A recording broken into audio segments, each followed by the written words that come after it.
Bingung hitung jumlah dokumen apostil? Begini caranya. Sebelum mengajukan permohonan apostil, perlu menentukan jumlah dokumen yang akan diajukan.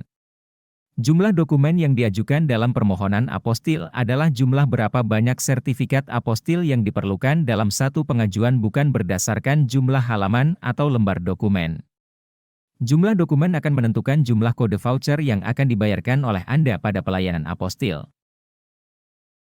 Misalnya untuk jenis dokumen pendidikan, jika negara tujuan meminta sertifikat apostil atas ijazah asli, maka jumlah yang dicantumkan dalam pengajuan permohonan adalah satu dokumen. Sebaliknya, apabila negara tujuan meminta sertifikat apostil atas salinan fotokopi ijazah yang dilegalisir sejumlah 5 dokumen, maka jumlah yang dicantumkan dalam permohonan adalah 5 dokumen. Contoh, negara tujuan meminta sertifikat apostil atas ijazah SMA asli, maka dicantumkan jumlah dokumen 1. Negara tujuan meminta sertifikat apostil atas 5 salinan ijazah SMA yang dilegalisir, maka dicantumkan jumlah dokumen 5. Untuk dokumen asli tidak dapat digabung dengan dokumen fotokopi yang dilegalisir, karena dokumen tersebut dianggap berbeda walaupun penanda tangan dokumen-dokumennya sama. Bagaimana untuk dokumen lebih dari 1 lembar? Jumlah dokumen berdasarkan kesatuan dokumen, misalnya dalam dokumen transkrip nilai, meskipun terdiri dari 5 lembar halaman, tetap dihitung 1 dokumen.